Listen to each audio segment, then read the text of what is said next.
What up, my freaks? RuinusInsight here with part 23 of my Total War Warhammer 3 Elspeth von Draken Immortal Empires campaign.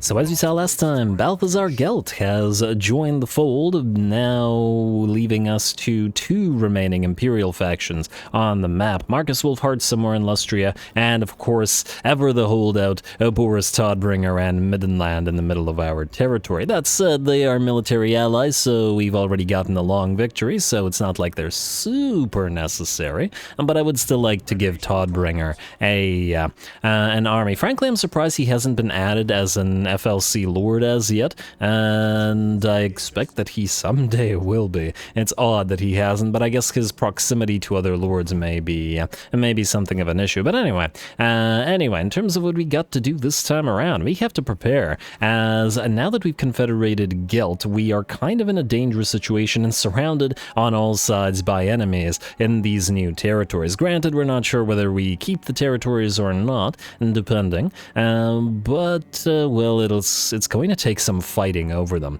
that's for sure. Now, in terms of what that means for us this very turn, I think what we'll have to do is raise another temporary army here in order to proceed southward towards Fuheng. We can't assume that these guys, the Blessed Dread, don't have a pile of armies here, and Elspeth can probably not hold off all the borders by herself. At the very least, it seems relatively unlikely. So, we're going to need an army to back her up. That said, we're out of money because we've been spending it all on materials at sea stuff, and we're going to need to fund it. The only way that I think that we can do so is the Granite Massif. We can trade it to you, like so.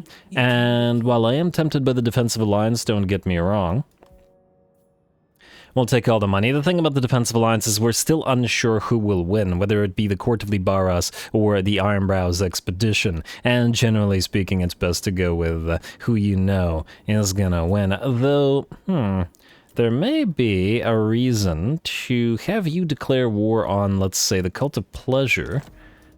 Oh, that takes like half our money? I kind of don't like that.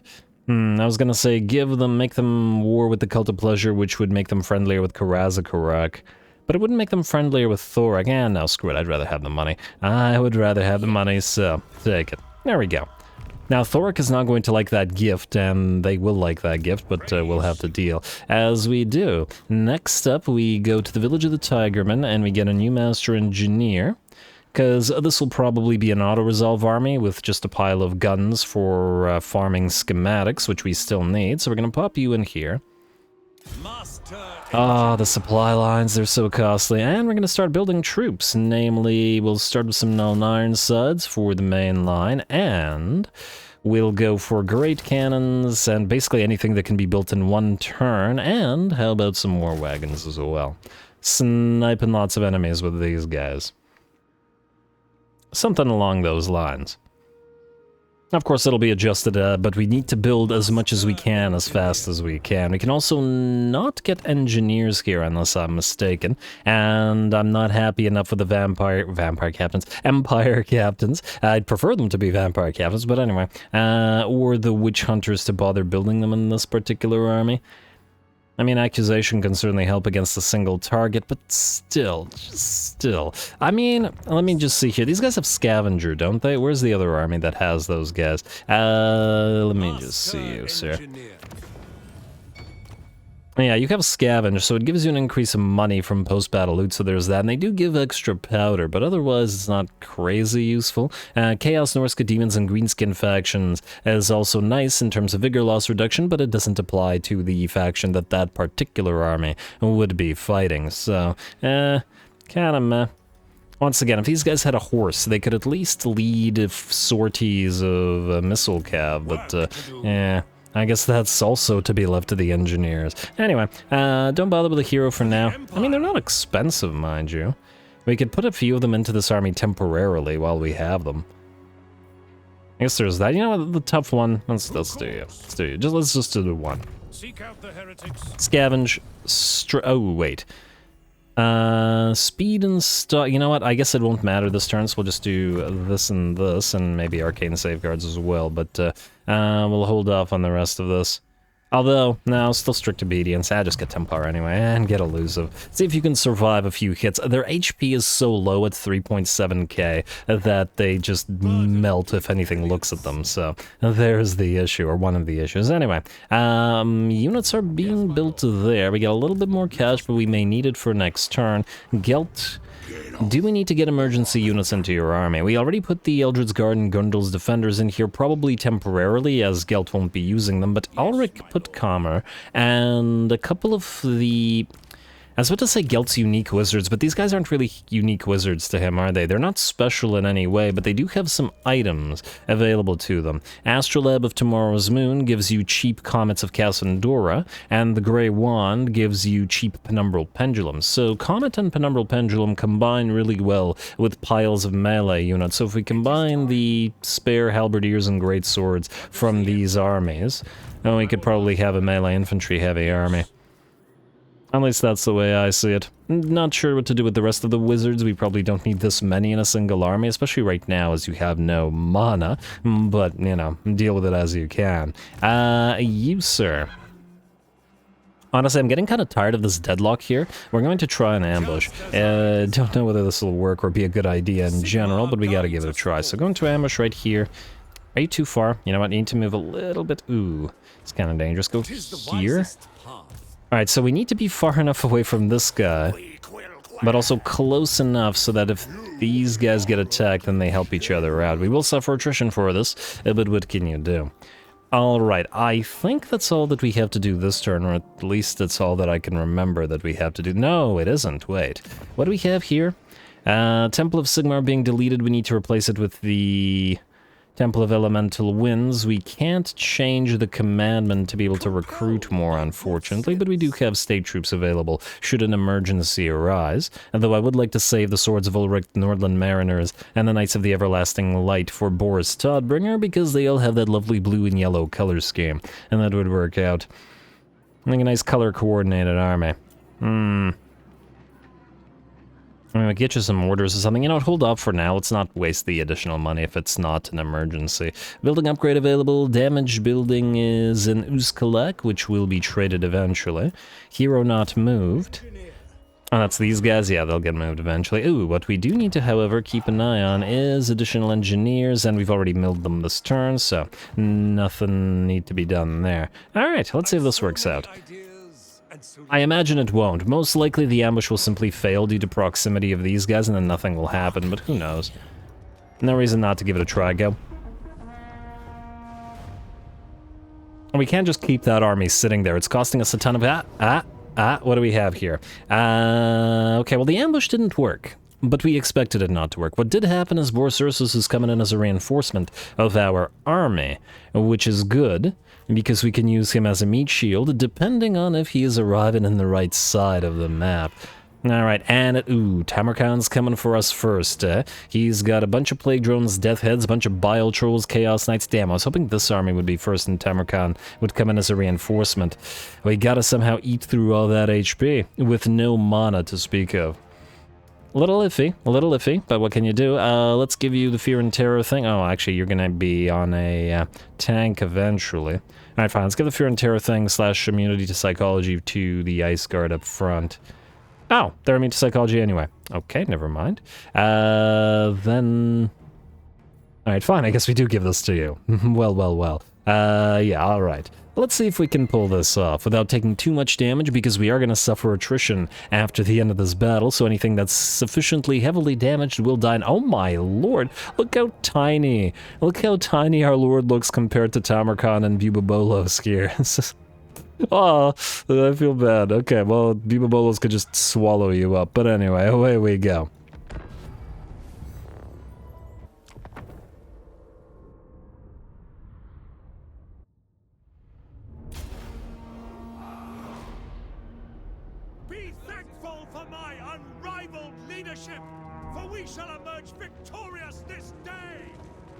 Unrivaled leadership, eh?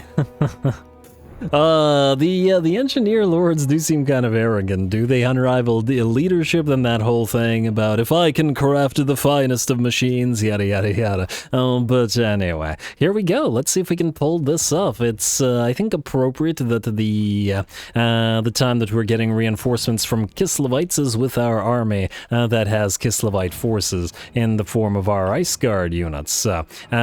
Pretty good in my opinion, and the Ice Guard look pretty fantastic in this particular map as well. Love the contrast between all the lava and fiery sky against those icy magical weapons. Anyway, as usual, we're going to Vanguard deploy, but we're going to send our engineers and our Master Engineer forth to help out with the annoyance of the enemy with our Outriders. And the first of our targets is going to be well, at the very least with our Outriders with long guns, is going to be these piles of death's heads. Can't have those flying around and annoying our units. The rest of our army is out of range, however. Keep in mind they do have a fairly decent position up on top of a hill back there with the artillery, but they can't fire upon the enemy. So, we'll see if that works out for us, I guess, because the question was, and looks like the first bombardment that Tamurkhan attempts with his Nurgling drop is going to be upon our Outriders, but fortunately, since I was watching these, unlike the rest of our forces, this is going to hit nothing because we can actually dodge it in time. Anyway, as I was saying, the enemy is going to wait for its reinforcements, so we have time to dish out damage to them with our units up front, but the artillery, if we could deploy them closer, would have been able to help at that time as well. Don't know whether it's the right move or not, but we'll see. Also, our ally reinforcements are going to arrive onto the field a little bit earlier than the enemy's does, so hopefully they'll be able to get themselves into position for that purpose. Anyway, looks like the first of the enemy's death's heads have been pretty much destroyed, and the second one will hopefully follow suit shortly. And these are pretty darn important targets for us to destroy, so good that we're getting time to do so. Looks like some doggos decided to move in to try to annoy our Outriders, but our Outriders do sufficient damage to send the doggos scurrying away before they can reach them, and it looks like the second of the Death's Heads units will drop. Our mortars are in range, our war wagon mortars are in range, and we're now trying to annoy the enemy knights with those Outriders with grenades. They're probably not going to do too much damage to the knights themselves, but, you know, after a few volleys, I'm sure it'll start adding up. Alrighty, it looks like the enemy reinforcements are here, and ours are here as well, though they're kind of... I don't know what it is they're doing here, but they're not really doing anything. Well, I guess we'll see. The enemy still has to actually move onto the field, and we still have time to annoy them with all of our Outriders. The skirmishing units perhaps wouldn't be particularly effective against Dark Elves or High Elves or Wood Elves or really anything that has piles of crossbows, well, or archers, but against the forces of chaos, these units are going to be quite useful. Have proved to be useful in the past and will be useful in the future. Anyway, looks like some Bile Trolls have moved in to continue taking shots from our Outriders here. We'll see how well they can hurt the Bile Trolls, who have 10% ward save, but no other missile resistance. Decent armor on them as well. And they do, of course, have troll regeneration, so that's going to be a potential issue for us. And it looks like this unit of Forsaken has actually moved into range of our cannons. I think we were firing over them there with the Outriders with the long guns, because they're going after the trolls while our grenades go after the infantry. It looks like a few stray shots will hit the enemy units as well. And our engineers are sort of holding the line and helping out and killing off the occasional unit. Not much damage on them so far. Well, actually, 29 kills and 4.5k. You actually haven't done so bad, sir. Alrighty, well, the battle is still not yet begun, and we are still annoying the enemy, who is getting its troops together and slowly starting to move towards us. Though effectively any individual unit that's quick enough to catch us, we just try to focus it down, whether it be knights or dogs or chariots.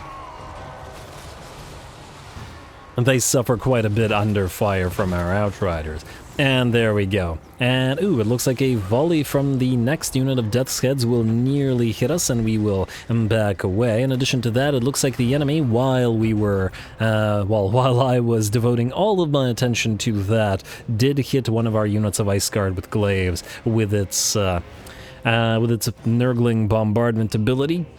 Pretty much effectively removing these guys from the fight. Boris, the AI appears to not want to do anything whatsoever. They're just going to sit here. In fact, they're going to sit here for the entire battle, so we can't really rely upon them. The only thing we can try to do is try to lead as many enemies towards them to force them into the fight. Although how effective that is remains to be seen. The one unit the enemy, or the forces of Boris did decide to move was this unit of light war sleds, which apparently wasn't even in skirmish mode because they immediately get hit by knights and by regular plague drones.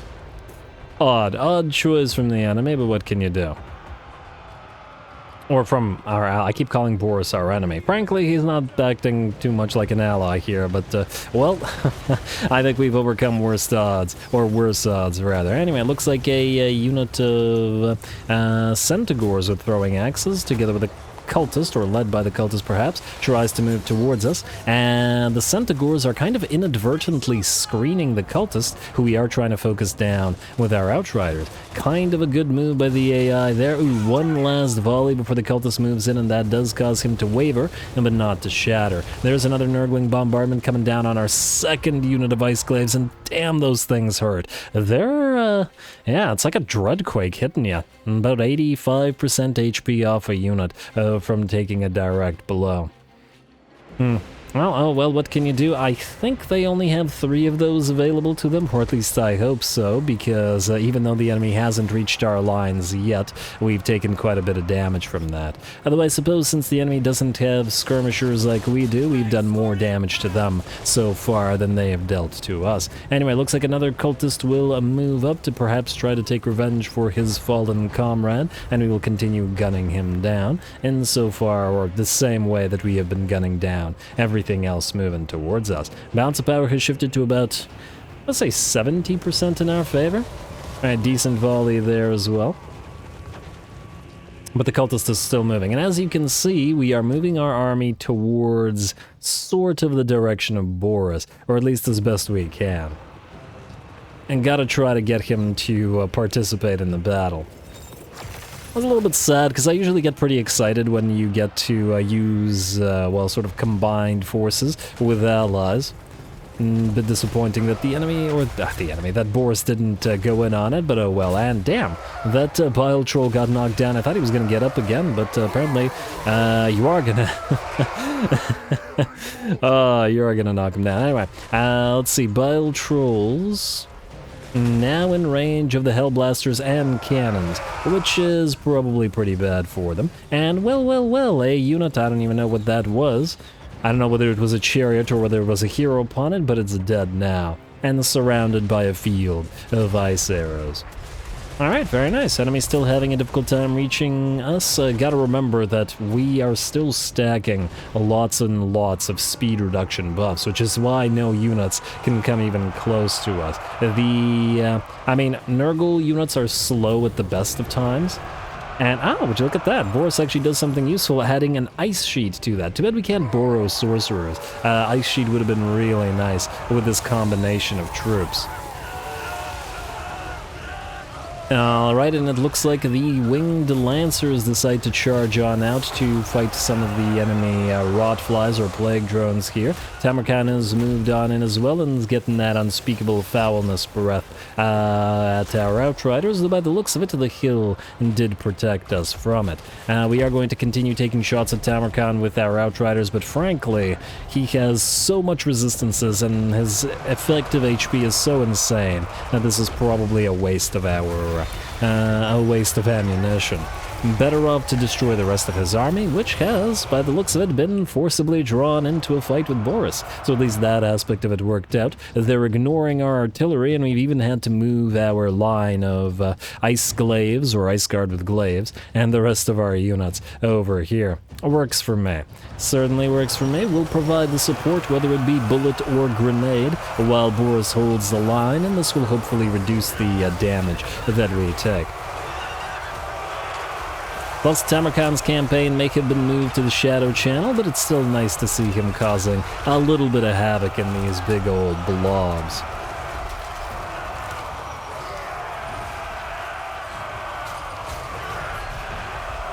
Alright, and I don't know what that is. Shard Blade? Huh, I was worried that was another one of those bombardment effects, which would have been very, very ugly on this massive pile of units that Boris has. Actually, kind of interesting to see.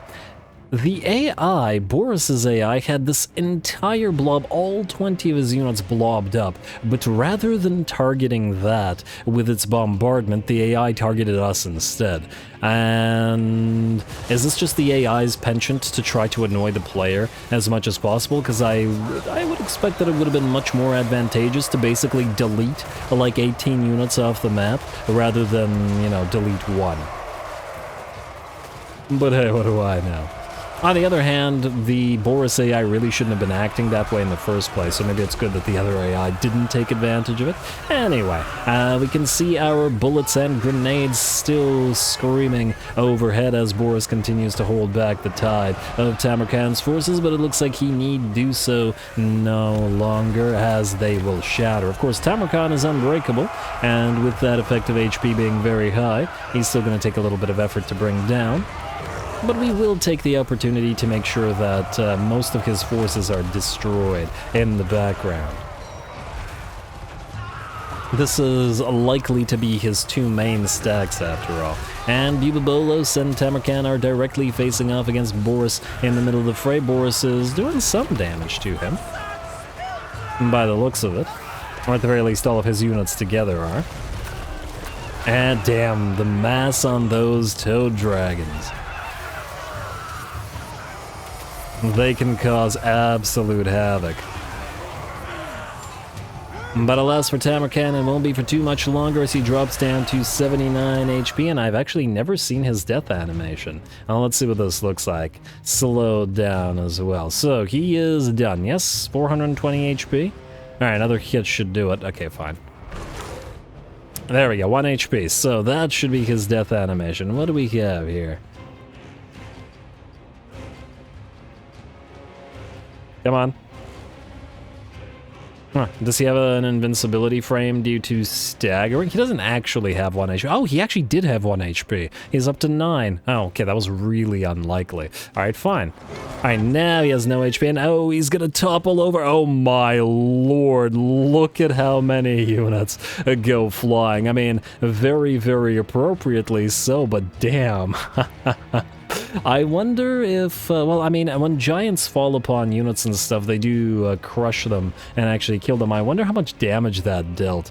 It was pretty intense. Anyway, there we go. With that, Tamurkhan falls and his forces do the same. We've taken effectively no damage except to the 2 Ice Guard that got hit with Nurgling bombardment, and we moved those off the field so that they took no further damage.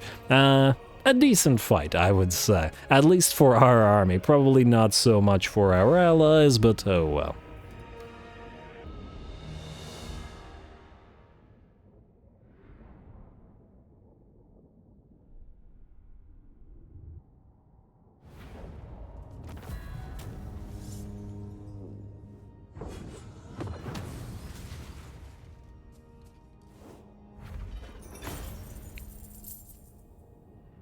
Well, that went pretty darn well for us. Well, okay, the AI was a useless pile of garbage. I mean, they were just sitting there. I don't know what was done to the AI, whether it be allied AI or enemy AI, but there definitely seems to be some hiccups over the past few sort of iterations of the game that have caused some issues. Old AI It was useless when an ally, but it would at least march towards the enemy's general direction and get into combat. This time the AI did basically nothing whatsoever. And I think at the end of the day, also, judging by how slow the enemy was moving while they were getting constantly bombarded by our Outriders, and ooh, look at this, 40,000 damage, Warhammer 40k damage on the Outriders regular, and 35k damage on the other Outriders regular, significantly nearly doubling the damage of the Amethyst Outriders, and, well, outdoing the other Amethyst Outrider as well. Very impressive there. Most of the damage we took on the Ice Guard, the 2 units of Ice Guard, was from Tamurkhan's ability of dropping that Nurgling bombardment on top of us. We also managed to get 16k damage and 11k damage on the 2 engineers. This is actually more impressive than I was originally suspecting it would be, and is making me want an adjustment of a few concepts. I mean, 11k damage and 16 damage isn't anything crazy, but it's also not horrible. And we may want to make an army with, like 10 engineers, and then, I don't know, a bunch of Outriders, or, ooh, possibly long gunners, because these guys can clearly skirmish and still dish out damage. I wasn't expecting them to do damage, but damage they did, which is a pleasant surprise. Anyway, we'll get to try that at some point. We also got 17 and 20k damage on the Hellblasters. The cannons didn't really do as much, but their gold value is, well, actually still significantly lower than the Hellblasters, but they were still working their way towards sniping those units of Bile Trolls and big entities and whatnot. Anyway, we would like to take the money, but we're going to heal up because we're going to suffer attrition, and we need to keep moving from this position. Boris will definitely advance, but we will want to do so as well. Greasy, you want peace? Greasy wants PC. No. That's obviously not going to happen. Gotta give Gelt something to fight, and he's completely surrounded. Goldtooth, Grimgor's Ard Boys, Legion of Asgore, and whatever Kugat's faction is called, Poxmakers of Nurgle, all surround him, and we're at war with all but the Greenskins, and let's face it, we will be at war with the Greenskins before long. Now, Ambush foiled, enemy killed in battle, enemy killed in battle. We didn't get a plague from that, which is also lovely. Now, we can't reach the Monolith of Bubonicus in one turn, unfortunately. Then again, neither can Boris. Here's the thing. Yeah, wait, Obsidian Amulet, Tamurkhan, hero capacity +3 for all heroes. Now, yeah, somebody in the comments did point out that this was Tamurkhan's defeat rate, and this is ludicrously overpowered. Like, this is a hilariously overpowered defeat rate, and considering some of the defeat rates that are in the game, this overshadows a lot of them by so much that it's kind of ridiculous. Like, this is the best one to farm, arguably. Just get like 5 heroes to, or just get like 5 lords with this defeat rate, and bam, you have all the heroes you'll ever need for the entire campaign without ever needing to build any more hero capacity buildings like we're doing in literally every province that we can, wherever they have a room anyway. And it's especially... I mean, they gotta power creep things. I guess they gotta power creep some defeat traits as well. But anyway, it's a fantastic thing, and it's certainly usable to us, or useful to us, and we will certainly make good use of it. You, sir. Though you are damaged... Oh, you won't suffer attrition here. Huh? Oh, no, you will. It's just that you were already in camp stance. Damn. I got excited for a second. The thing is... Assuming that you can't take the Monolith of Bubonicus, I think that we want to take it for ourselves. What we would like to do is then trade the Pillar of Skulls from these guys for Uzkalak, in order to get them having this entire territory, and Boris having this entire territory. And yes, it doesn't matter to us one bit, it just bothers me that they have one territory here. And... okay, well, you guys are gonna have to deal with it, but Boris, not you. Not you, sir. I love you, because you gave me one of my favorite campaigns of all time, so yeah.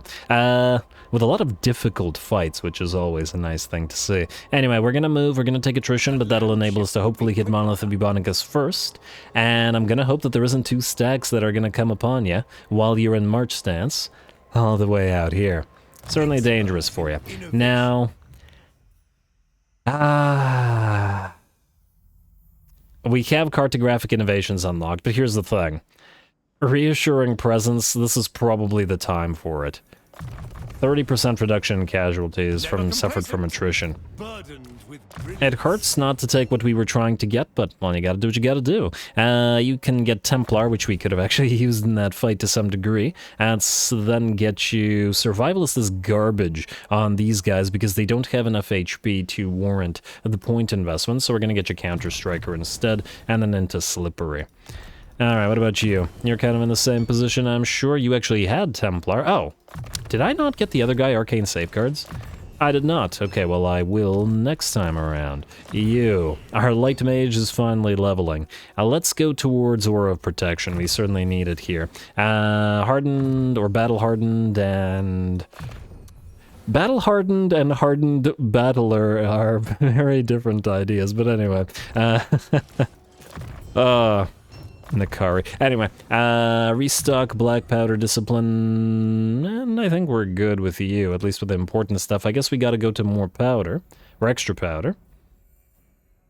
And we can increase your damage even further with Gunsight. Now, why not? I mean, especially if we're going to use these guys to lead sorties as well. Restock, Black Powder, Discipline, and into Survivalist as well. Lovely. Alright, that will hopefully help us out should the enemy sally. You don't have your Armor Fortune or other good gear as yet, but you will only get it when you have your Steam Tank, and not before. You gotta earn that gear. Next up, let's see how we're doing all the way out here. First of all, Emil von Pupelscheit. I should not have... whatever. It's probably not pronounced that way, but who knows. Master Engineers. I was hoping for another Hawkland scope, so that's probably not going to happen here. We would also need to somehow construct the building that would allow us to recruit engineers. You know what? I'll lose the tavern and rebuild it later. Get the Temple of Elemental Winds, because obviously, and then we'll need to build that thing here. Obviously, none of these military structures are going to persist here, but the thing is, right now, we do need them. You, sir. Staying in camp, you need to move down to Fuheng, and you need to keep building while you do. Yeah, wow, our global recruitment is fantastic. Keep building Nuln Ironsides, and I guess more war wagons and cannons and whatnot. Let's do two of these, one of these, and another cannon. I'd like to max out your stack, but we basically get nothing out of the Broken Lands of Tianli. Can anything else be recruited in one turn? Archers and spears, and that's it. Well, in that case, it's war wagons. It's obviously going to be war wagons. Let's do 4 of these and then another one of these. We're going to slowly replace them, but they're so cheap to recruit that we have to take the advantage of the ability to do so. Conroy, I didn't summon you for this army, I actually summoned you for that army, so you're going to go back there. You can join this army, which will put it up to 19. Not 20, this would have actually put it up to 20, but whatever. Let's hope that the all-ranged army won't need the melee hero. And now, we do have another army here. Goldtooth is back here at Valley of Horns. I think it's the first time I didn't say Valley of the Horns. Go me. Good job, Ruinous. Suck it past Ruinous. Anyway, Great Hall of Greasus Camp. Let's take you out real quick with Gelty Boy. Give you the Banner of Eternal Flame to the Grundle's Defenders, at least for now, out of resolve. And heal to full. It ain't much, but, you know. And, hey, we can actually reach the Valley of Horns. Alright, that's fantastic. That's Greasus' main stack. And Gelt buffs gunnery and melee infantry. The thing is, I feel like it's a waste giving him melee infantry. I mean, certainly there are advantages of doing so with the armor and stuff that he gives, and some of the spells and the lore, but nonetheless, I feel like he deserves range infantry. Let's replace for now the crossbows. Or actually, you know what, let's replace for now the Free Company Militia. I should have gotten the crossbows because of the extra schematics. And let's get him a couple of Nuln Ironsides, or specifically Amethyst Ironsides for now. Gelt would actually be a really great carrier for a bunch of Amethyst Hellstorms with the Last Rites ability and that power him up, and just constantly forever let him cast massive amounts of stuff. The problem is there that I would do it. I would put like 5 of these things in his army just to see how much mana we can give him, but then we wouldn't ever be able to get him any cinematic battles because, well, I mean, they'd be all bugged. And just like Elspeth are, well, granted, we've gotten Elspeth up to like 90% cinematic battles, just without control. That still works, sort of. I don't know, what do you guys think? Should we put a bunch of Amethyst Hellstorm rockets in his army? Maybe with some regular Hellstorm rockets? It's the only thing he technically buffs, but he does buff it faction-wide. And this would be amazing because these things are Imperial mainstays, and normally you'd have them in pretty much every army. But we don't here, which is odd. But necessary. Also, Gelt, oh, right, you have Honest Steel. I'll probably have to undo that later. You don't have Arcane Conduit.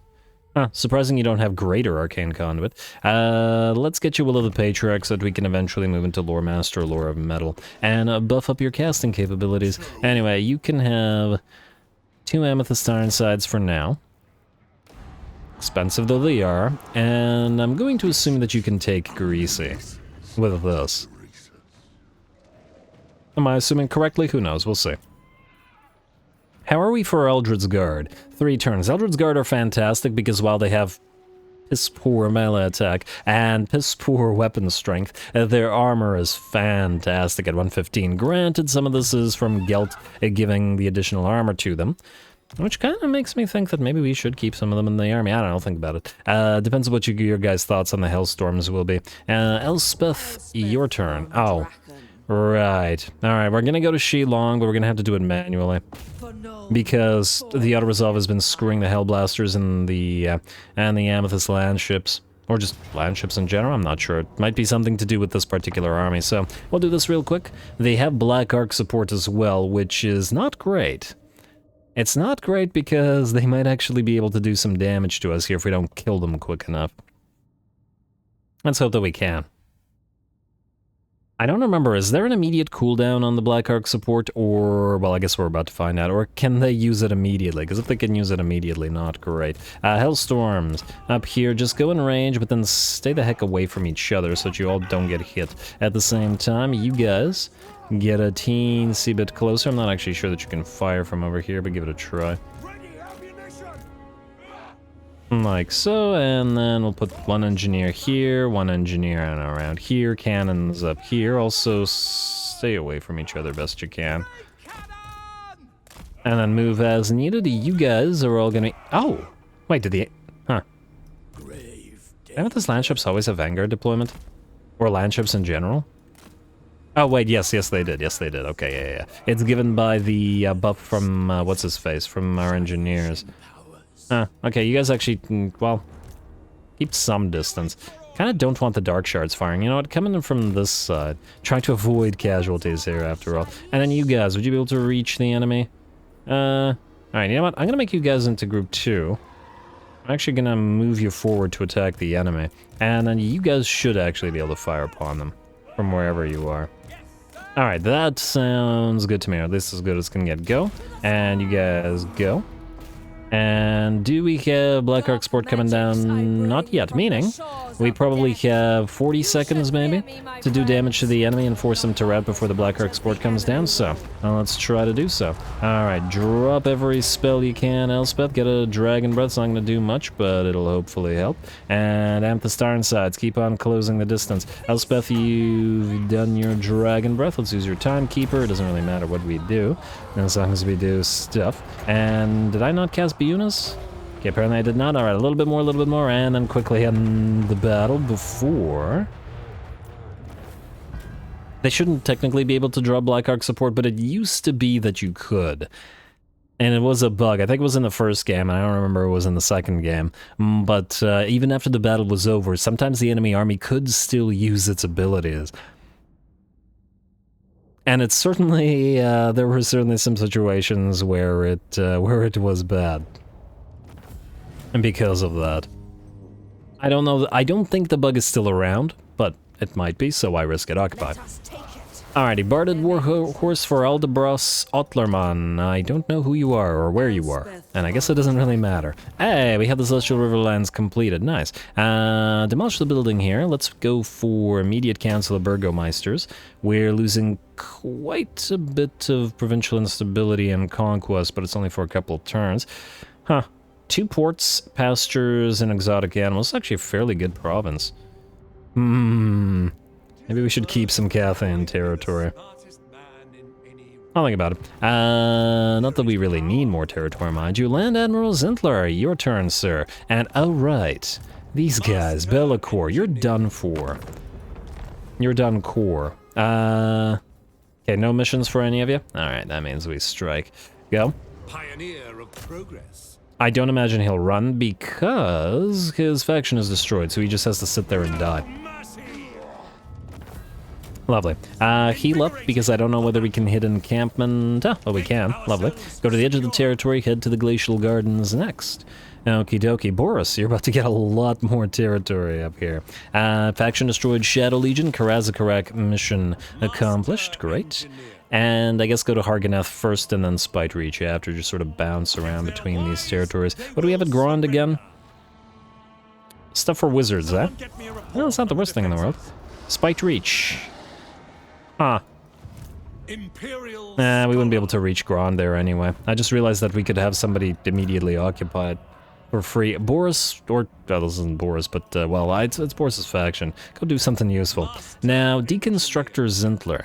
I originally wanted you to move to the Circle of Destruction, but the thing is, I don't really want to move back to Nagrar. However, Nagrar is a free occupy because they haven't built it, meaning we could summon a temporary lord for a horrendous amount of money, or a ludicrous amount of money. Oh, there's Aldebras Alterman. 3.5k. Yikes. Yeah, you're just gonna go there, and you're gonna occupy that rather than having us do it. This will hopefully allow Zintler, the other Zintler, Deconstructor Zintler, to move.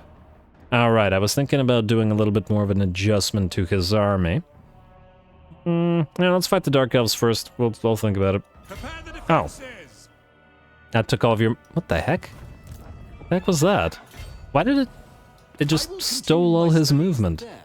That was rude. Oh well, not a big deal though. Blacklight Tower I guess can go to these guys, and that'll complete their territory as well. Enjoy, but give us your money. 3k. 3k guy? Okay. Whatever. I guess it's still probably a good thing that he's not directly at war with Nagaron, because then Nagaron can't take back his provinces. And that's probably better for us. You, go here. I'll resolve this real quick. Give us something good. Schematics? Yes, obviously schematics. We still need a bunch of schematics for a bunch of things. Hedge Wizard, Shore, Barded Warhorse, Materials at Sea again. Oh, sir. You do good. You do good work. Huh. You know, we're so close to one of our own ports right now that I feel like we want to stop on by. Here's the thing. The fact that he's carrying Nordland Mariners and Swords of Ulrich means that if we eventually get Todbringer, and chances are we eventually will, we'll probably want to fill out his army with those. My bees are just recruit some other units into his army instead. While we're here. I'm just looking for other rogue fleets that we could potentially get into a fight with. But anyway, it's not like the lizards or the dark elves here will fall before we get to them, right? So we should be okay. Helmet. Now that the... Now, well, Scarbrand is gone, so I guess you can march stance. Oh, you know what? Go into channeling and then start moving while in channeling. You can channel for at least a couple turns this way before you hit the sea and start moving towards Kugath. Also, is Kugath and Goldtooth at war? They are not. They are not friendly, but they're not at war. Yeah, none of these factions are fighting each other. They're only fighting us. Well, that's just lovely. Alright, keep going. Boris von Sighofen. I would like you to take the Black Fortress, but you need to heal up for at least one more turn to do so. And granted, this would be a nice opportunity, but nonetheless, I think we have to take it to heal. So you're going to move to here. We're going to give the Sentinels to you, Karakadrin, for money. And that will allow us to heal more and to continue moving southward. And yeah, we're just giving all the territory down here to Karakadrin, apparently. They should love us. 540, moving up to 540, that's okay. Could be more. I still think that they should make it so that if you give territory, or it should be an option in trade where you could get allegiance that way for additional units. Carl, you good out here? I don't remember how many turns were left for... Oh! You could get state troops in the sea. Oh, I didn't know that. I thought it was only land, but as long as the sea belongs to you, it looks like it does enable you to do this. Well, that's real neat. I will remember this in the future. Yes. Because that is something we can make use of. Anyway, any islands for you to stop on by before you head to the Cult of Pleasure? Doesn't look like it, so just go here. Go here to the Isles, neutral territory as it... Whoa, whoa, whoa, whoa, hello! Hello, Dastan Koldai! Well, Carl likes a good fight, and if necessary or not, he is going to take one.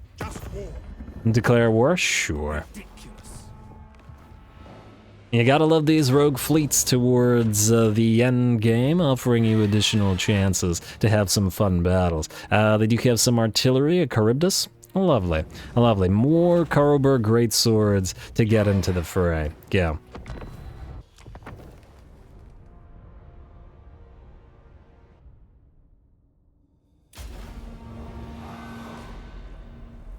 The Empire endures!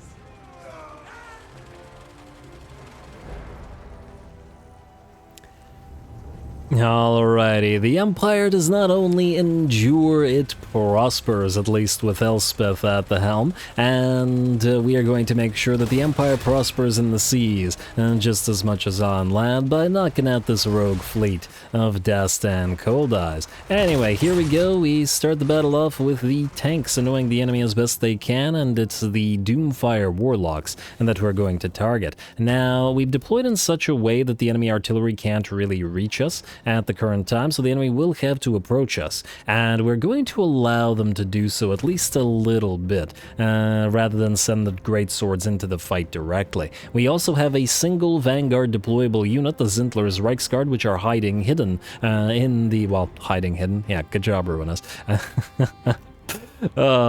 Now they're hidden in the corner and waiting to hit those Reaper bolt throwers in the back, which, by the looks of it, are trying to target Carl here, who's heading to see off some Manticores and some other fast movers that are looking to try to flank us. Good luck to them with that, though.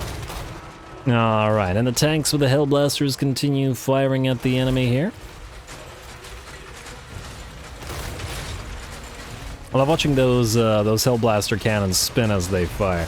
Pretty darn entertaining. Alright, hit him again if you can, please. And they're gonna crest that hill. No, there we go, another fire. Well done, the Doomfire. Oh, these are the Dark Riders. I think the Doomfire Warlocks have moved away. Enemy Feral Manticore is facing off against Carl up in the air, but that's obviously a horrific matchup for the poor Manticore, which will get brought down in short order. The Reichsguard are now facing off against some Doomfire Warlocks, which have gotten themselves surrounded. And though they have some neat attacks, and though they debuff our Reichsguard with Soul Blight, we should still be able to bring them down, especially with all the anti-large bonus that Carl adds to Reichsguard. Should be pretty darn effective. It looks like one parting Doombolt lands upon the Reichsguard from our Doomfire Warlock friends, but it only knocks out 4 units, and the Doomfire Warlocks are done. The rest of our forces will head in, and we're going to essentially disrupt the enemy lines by moving through them with our steam tanks, with their more power activated, giving them speed, acceleration, and mass. And while the enemy is disrupted, it will allow our units of great swords to make their way forth. And the Zintler's Reichsguard in the background are charging as well, and it's time to silence those darn Reaper bolt throwers.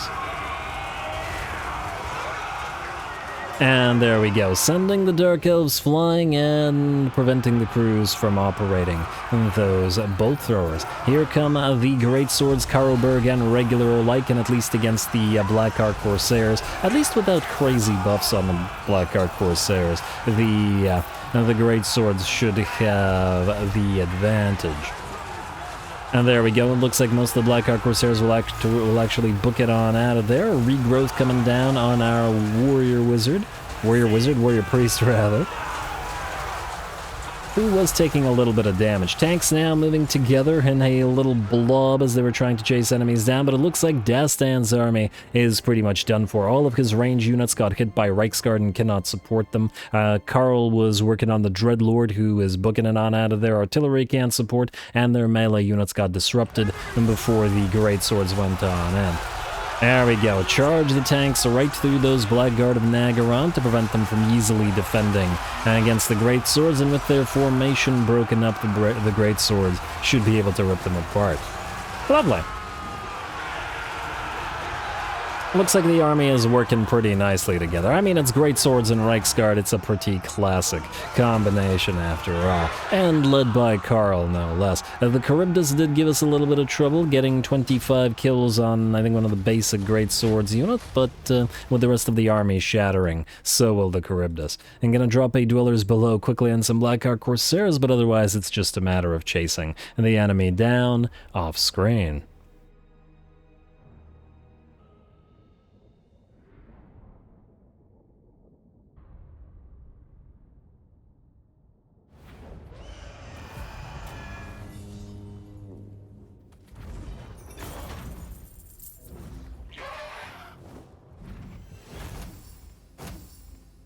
Alright, there we go. Very, very nice. A couple of fast movers escaped, but otherwise the battle went very, very much in our favor. We could potentially heal up a little bit, and we do need... Well, we are at sea, and I don't know whether we'll be able to heal soon. Fine, just praise Sigmar.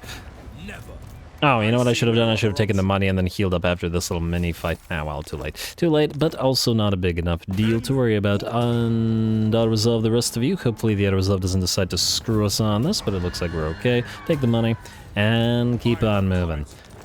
Alright, nice little diversion for Karl. At least this way he's had something to do and during his travel.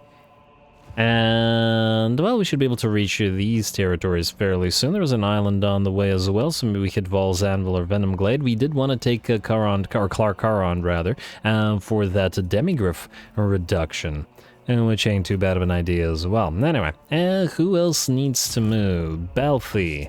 Yes, we're going to send you into a fight in a second, but we need to see what else is going on here. So this guy's probably going to move towards Knobbly Gorge. Now, I will grant we don't care about Knobbly Gorge or any of these territories at the current time, but that doesn't necessarily mean that we want them to be destroyed. Let's build a few cheap units here, or you know what, you probably want some spears or halberds to help out with this. Yeah, your range line is just going to get overrun. Let's get halberds. What can we get out of all this that might be useful to us? Oh, I was thinking of potentially getting Gelta Thunderbarge or something. On the other hand, I don't know if he'll have room for it. And it doesn't technically buff it. It's just that I feel like he would appreciate the idea. How much is a Thunderbarge right now for? 76. Okay, that's a little bit steep. I'll think about it. I tend to say that a lot. What do we have out of the Cathians? War drums. No Sky Lanterns from the northern provinces as of yet. Oh, there's also Kuhan. You know, I might get a unit of Royal Pegasus Knights just to sort of be Gelt's sort of guardian unit up in the air. He does like to fly around on Quicksilver, but he's only alright in melee. Might be a useful thing for him to do. They take 2 turns to build, but we could build them in Ulrich's army. Okay, wait, here's the, we have to figure this out. Wait. So you're still recruiting, only for the 1 turn, mind you. You can move, but you can't, by the looks of it, move all the way to Knobbly Gorge, am I right? Yeah, just a little bit short, and I think just short enough so that you can't reinforce if this army attacks it. Not that it has much of a, it has much of a force there anyway. What do we have at Shambletown? Not much better, to be honest. What do we have here? Bordermen, Stubborn Bulls, Knights of the Everlasting Light, more Knights of more Stir River Patrol. Well, you know what? We're probably not going to put those guys into any other army, so go into this army for now. You will be needing to trade. You know what? Go... What's the likelihood this guy in normal stance would be able to reach you? This reduces his movement range... You know what? I don't think we should risk it. Go into a camp stance right here. There's no way that he can reach you there, and we can hopefully reach Shambletown. Also, at Knobbly Gorge, you could technically... Oh, I was about to say recruit, but no, you can't, because we're recruiting out of Shambletown. Well, darn. Alright, now obviously all those lords are temporary, but, well, we need them in place for when we fight. Balthazar, you're fighting in a second. Okay, we have a ton of heroes. 1, 2, 3, 4, 5, these are all engineers standing here. Oh, you know what? We can put them into an, well, not all engineer army, into a many engineer army. Minus Jamathius the Scarred, who is trying to get to Deconstructor Zintler still, but is nearly there, so good for him.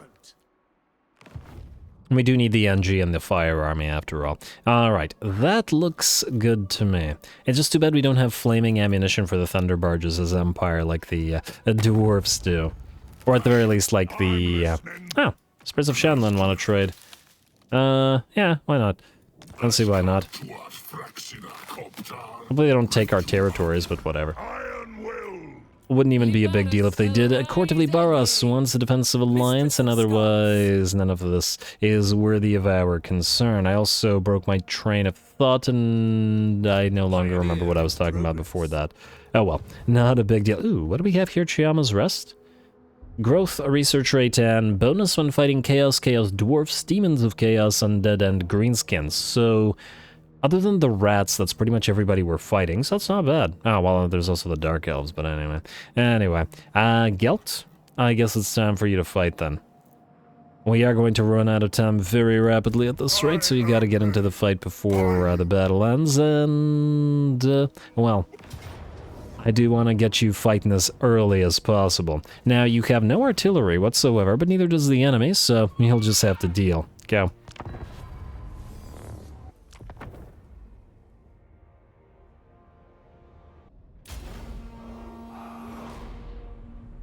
For the Empire! Alrighty, Gelt for the Empire, eh? Why you in Cathay, then?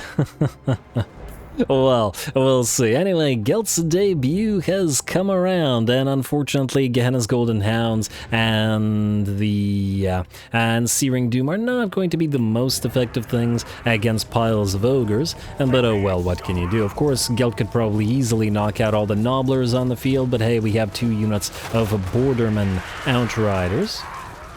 Actually, no, these are just regular Outriders with grenade launchers, but yeah, not even Bordermen. But against Nobblers, they should have no problem at all, whether it be the Hunters or the regular variety. Getting absolutely wrecked by those piles of grenades and calling in some Iron Guts to chase those Outriders away. The enemy does have one very fast-moving, well, I guess all the Ogres are fast-moving, but a Saber Tusk pack, which we're going to try to lead around with our Pistoliers, rather than allow it to move into our main line, though frankly, it probably wouldn't matter over much, even if it did. We have a very good position, a very nice setup up on top of this sort of hill here. There's like a big old hill here, and we've got trees covering this side, we got rocks covering this side. Near perfect position for us. If we had artillery, this would be amazing. But it should still be good, and all of the units of guns should be able to fire over the heads of each other, as well as over the heads of the great swords and the units of halberdiers, that with their anti-large should hold back the enemy tide quite nicely. We got the Grundle's Defenders here, looking pretty great in those Nuln colors of theirs, and then Eldred's Guard here as well, which have always looked really nice as well.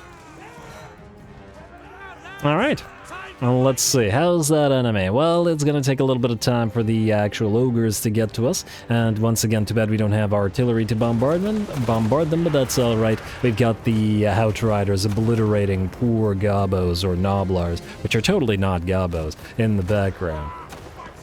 Alright, how's that going? That one's done for, this one's nearly done. Looks like some more ogres are trying to give chase to the Outriders, but obviously we could just leave them to it, they're not going to catch them. Gelt would normally be harassing the enemy army with his spells, but in this particular case, it's probably not gonna work, but that's alright, as the enemy army is moving in towards our defensive position. And here come the first ogres to reach us, will be a pile of Iron Guts. Some of the ogres will drop as they head towards the range of our guns and crossbows. Amethyst Ironsides and regular Ironsides alike taking some nice volleys into the enemy, but there's plenty more ogres where that came from. At least it's a target-rich environment, and we can all appreciate that. And there we go. Now we are holding back our great swords a little bit. We want to take the charges from the ogre bulls and iron guts on the halberdiers first, and once the enemy is stuck in, then we can send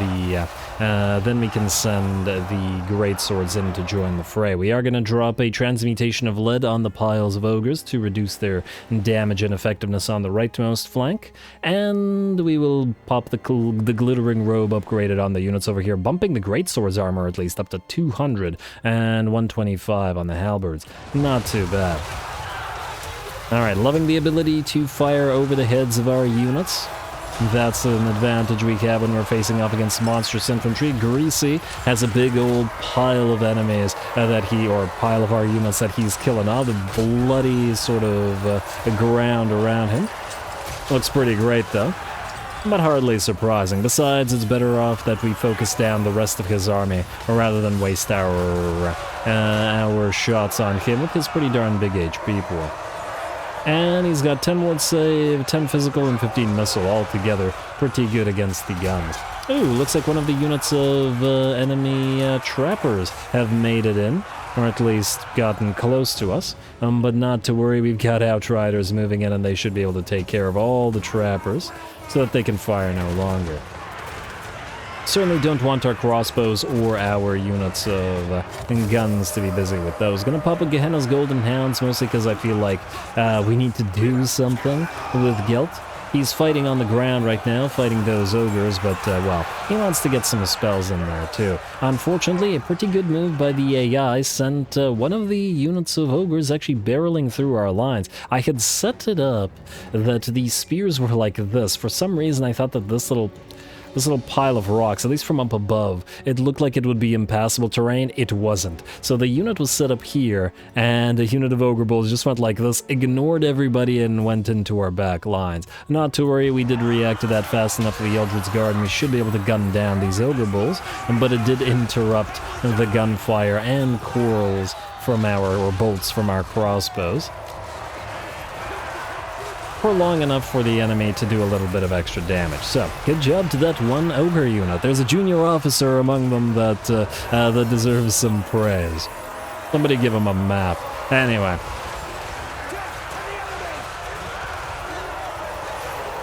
And just taking in this spectacle, I do really enjoy fighting the ogres with infantry-heavy armies, I gotta say. It certainly plays up to the whole mere mortal men concept, with us holding back the tide of these massive ogres with just halberds and greatswords and guns. And, oh, there's some nobblers in there as well, though they probably won't be in there for too much longer. The balance of power shifts to about 80, maybe even 85% in our favor. The enemy's center and left flank have completely broken, and our outriders have obliterated all remaining nobblers that are not in the melee. And, of course, we could take shots at these guys, but the grenades would probably be more danger to our units as well. And it's not like our greatswords can't hack their way through some nobblers. And Gelt is in the middle of the fray as well, and hey, he can hack down a few of them with his golden sword as well. And he does have a little bit of a barrier on him, so he can fight in melee a little bit. Too bad we don't have final transmutation available on him as yet, but it looks like it was not needed as the last of the enemy will go down. Greasy will fall under concentrated fire from all of our range units, and the battle will be ours. One parting Gehenna's Golden Hands and a few more parting bullets from our iron sides and amethyst iron sides. Well, I guess they're both iron sides. We'll see the enemy gone, and the battle ours. And the battle ours, thank you.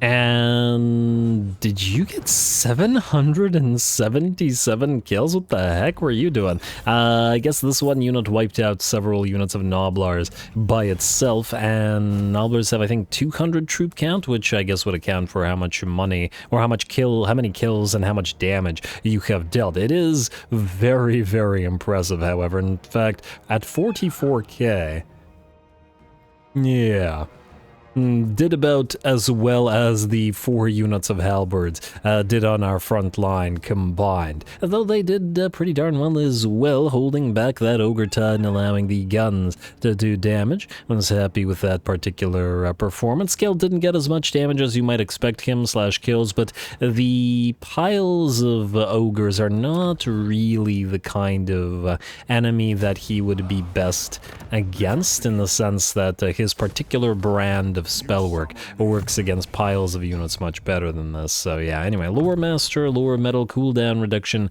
and Winds of Magic cost reduction as well. We will once again probably have to reset him, but for now he's busy doing things, so we won't do so right now. Anyway, folks, with that, we are out of time, and I'm gonna have to call the episode here. Next time, we'll pretty much end the turn, and then see what happens down here as we continue prosecuting the war against Goldtooth, and gotta drive them towards Greenskin territories. We are also likely to be able to attack the Black Fortress next time, so the Flagellants will once again attempt to siege, and probably will have to scale the walls lest they get damaged by those Dreadquakes. We also have the slowed down army up here, and it's certainly in a dangerous position, but if we should win this, we will hopefully be able to start obliterating Tamurkhan's faction.